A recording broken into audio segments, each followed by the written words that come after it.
a lot about Pokemon and these other things. Oh, I knew about that when I was a kid. You still retain the knowledge of Pokemon. You see the dollar amounts. I don't have to have a special license to get in. I barely have to know the name of the dang Pokemon because it's on it everywhere. As opposed to like stocks or any sort of like the high-end investing, you got to have the right license. You got to know the right words to say. The same word can have 8 different meanings depending on how you use it in the sentence. It's like Russian, you know? It's extreme. Collectibles are extremely approachable. People like being able to hold on to things. Also, our generation's idea of decorating seems to be, hey, look at this really nice thing that I had from when I was a kid. I'm going to put it on the wall. You add all these things together, I think collectibles have nowhere to go but up. I think we're looking at the floor. I got done and I realized that it really needed a part 2. Because it's a lot more than just like Chinese investing in Beyblades and these companies trying to get you to not own anything. The companies trying to get you to not own anything is a symptom of, like how I talked about Pokemon and GameStop. It's very rare that they make a dumb move. It may look dumb in the short term, but they have a lot of money that goes into their, I'm just going to call it their thinking department. The idea of own nothing and be happy, everyone is trying to apply it to their businesses. Everyone is attempting to become Skynet, in a sense. There's like weird companies that are like, we're actually switching into a tech company now. And you're like, Baskin Robbins, 32 different models of AI. It's like, what the? They don't want you to even be able to own dollars. All right. There's a mad dash. If you've been paying attention to some of the laws that they've been passing about cryptocurrencies lately, and most of the laws, I say that is just like a rough term, like just a all-encompassing term. They're really codifying the language around stable coins for banks to issue their own stable coins. Everyone's attempting to become the everything company, to become Skynet. You already have, sign up and start earning your points with us. Which is the basis form of Chipotle bucks and Best Buy buckaroos. A direction that the future could go is everybody has their own form of currency that is only allowed there. That's always a fear, right? Which is the idea behind investing in precious things, precious metals, fine arts, one-of-ones, antiques.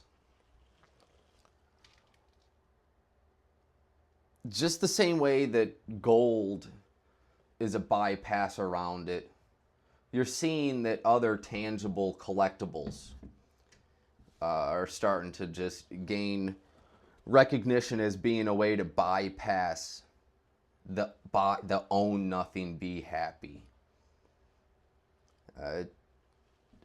As I touched on in the illegal video, it's untraceable to a degree.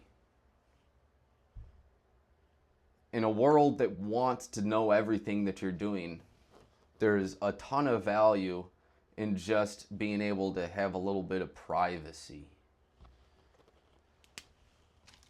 I'm going to write that in because privacy is going to be its own currency going forward. Monetary privacy, literal privacy. There's already probably resorts around the world that the main commodity, the main thing that they're selling you is just privacy. Because there's drones watching you, there's everything watching you. I joke about it on stream, but everyone thinks that it's going to be like Amazon's going to be the first everything company. You know, Amazon delivers your food, Amazon does this, Amazon's in charge of the TV and whatnot. But that would just have such a nasty corporate feel to it. Pokemon's rise in popularity is it's partly a protest. It's like, hey, if you're going to make everything corporatized, at least make it pretty, you know? If there's going to be drones flying overhead 24/7, can they at least look like Butterfree? There's a human nature to want to just influence your surroundings. People will kind of accept a Pokemon everything, whereas like an Amazon everything they would put off. They know this. They know this. They're setting it up right now. So collectibles as a whole, I think that this is another reason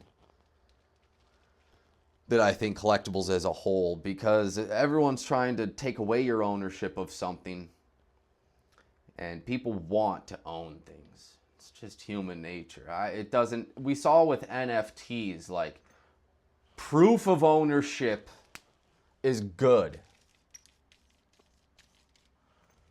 Clearly, there is necessity for proof of ownership. But the ultimate proof of ownership is having it. You're seeing a mad dash to blockchain precious metals after we saw the run on silver a few months ago. That was when a lot of this banking codifying of language started, because it terrified them. Because there was more paper silver than silver available. So there's a mad dash right now to put on the blockchain precious metals, gas, oil, that type of stuff. So obviously anything that can permanently stay. You'll even see some attempt at putting collectibles on the blockchain. I think it's going to happen eventually that legislation will come in to even the collectibles industry. And it may come in the form of like, if your slab isn't registered on the the U.S. government collectibles network, then it's not recognized. And that'll obviously just be an attempt to get control. I know this guy that always says to make the most money, you want to be in the middle of where money is being passed around. And that's what the government is key at. That's what the government uses laws and stuff to do, is to position themselves as you have to go through us in order to get it done. So there will always be value in things that bypass that. Part 2. Thank you.